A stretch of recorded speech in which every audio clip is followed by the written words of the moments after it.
বাচ্চাটা কত জলি অ্যাক্টিভ আছে, ধরা হয়ে যাচ্ছে না, খেলার জন্য ব্যস্ত হয়ে যাচ্ছে।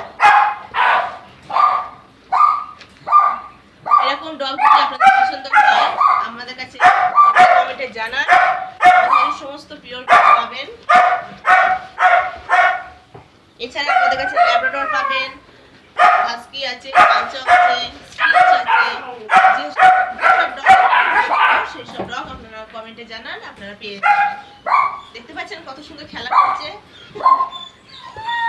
এরকম ডগ কেউ নিতে চাইলে কমেন্টে অবশ্যই জানান। স্টক বেশি দিন থাকবে না, তাড়াতাড়ি স্টক শেষ হয়ে যাবে, তো জানান অবশ্যই।